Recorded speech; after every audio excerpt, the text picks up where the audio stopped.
Hello అండి అందరికీ welcome to my channel. అందరూ ఎలా ఉన్నారు? నేనైతే బాగున్నాను. ఈరోజు మీకోసం కందగడ్డ పులుసు ఎలా తయారు చేయాలో మీకు చూపిస్తాను.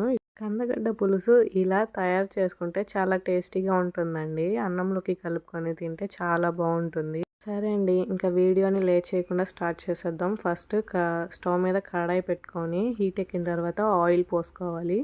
ఆయిల్ పోసుకున్న తర్వాత కొద్దిగా మెంతులు 1 స్పూన్ మెంతులు వేసుకోవాలి. అలాగే 1 స్పూన్ పోపు దినుసులు వేసుకోవాలి. అలా ఆయిల్లో పోపు దినుసులు వేగాక 4 పచ్చిమిర్చి ఇలా సన్నగా తరుక్కొని వేసుకోవాలి. అలా పచ్చిమిర్చి వేసిన తర్వాత కొంచెంసేపు కలుపుకొని 1 స్పూన్ కరివేపాకు పొడి వేసుకోవాలండి. కరివేపాకు పొడి అయినా లేకపోతే విడిగా రెబ్బలైనా వేసుకోవచ్చు కొన్ని. నేనైతే కరివేపాకు పౌడర్ యూస్ చేస్తున్నానండి ఇప్పుడు. అండ్ నెక్స్ట్ సన్నగా కట్ చేసి పెట్టుకున్న 4 ఆనియన్స్ వేసుకోవాలి. వేసుకున్న ఆనియన్స్ మంచిగా ఆయిల్లో మగ్గనివ్వాలి.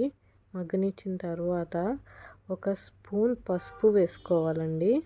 అలా పసుపు వేసుకున్న తర్వాత కొంచెంసేపు కలుపుకోవాలండి. మొత్తం ఆ పసుపు అంతా కలవాలి కదండి. అలా కలుపుకున్న తర్వాత 2 స్పూన్స్ ఆఫ్ సాల్ట్ వేసుకోవాలి. సాల్ట్ అనేది టేస్ట్ ప్రకారం చూసుకొని వేసుకోవాలండి. నేనైతే 2 స్పూన్స్ వేసుకున్నాను. అలా సాల్ట్ వేసిన తర్వాత ఒకసారి కలుపుకొని మంచిగా మూత వేసి పెట్టుకోండి 2 మినిట్స్. ఆఫ్టర్ 2 మినిట్స్ మూత తీసి 5 టమాటాస్ సన్నగా కట్ చేసుకొని వేసుకోవాలండి. అలా వేసుకున్న తర్వాత ఒకసారి మంచిగా కలుపుకొని మూత వేసుకొని పెట్టేసేయాలండి మళ్ళీ. ఎందుకంటే మంచిగా టమాటాస్ అనేది జ్యూసీగా మగ్గాలి కదండి, అందుకని. చూస్తున్నారు కదండి వీడియోలో మంచిగా టమాటాస్ అన్ని జ్యూసీగా బాగా ఉడికిపోయింది. ఉడికిన తర్వాత మనం కొన్ని చిన్నులపాయలు సన్నగా కట్ చేసుకొని వేసుకోవాలండి. చిన్నులపాయలు ఫస్ట్ అయినా వేసుకోవచ్చు, కానీ ఇప్పుడు వేస్తే కొంచెం టేస్టీగా ఉంటుంది. నెక్స్ట్ కందగడ్డ మీద ఉన్న వేస్ట్ అంతా తీసేసి కట్ చేసుకొని వాటర్లో వేసుకొని క్లీన్ చేసుకొని పెట్టుకోవాలండి. ఇలా చూసారా నేను ఎలా కట్ చేసుకున్నానో చూడండి. అలా బాక్సెస్ టైప్లో కట్ చేసుకున్నాను. ఇప్పుడు ఆ కందగడ్డని మొత్తం ఈ కర్రీలో వేస్తున్నానండి.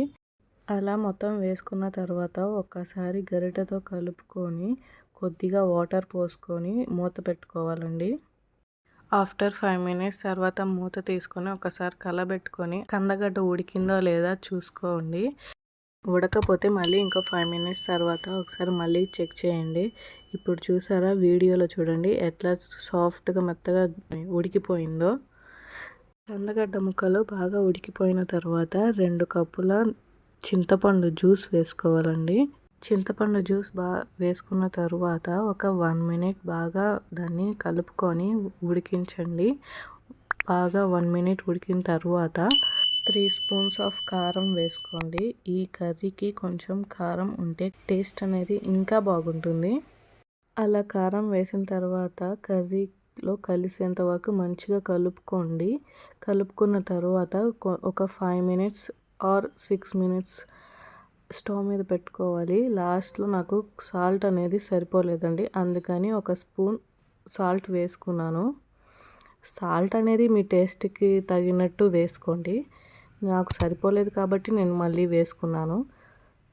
ఆఫ్టర్ 5 మినిట్స్ తర్వాత చూసారు కదండి వీడియోలో ఆయిల్ అనేది కందగడ్డ పులుసులో సపరేట్ అయింది అని అంటే ఈ కందగడ్డ పులుసు అనేది రెడీ అయిపోయినట్టే. లాస్ట్కి కొద్దిగా కొత్తిమీర చల్లుకొని ఇంకా మీ బౌల్లో సర్వ్ చేసుకోవడమే.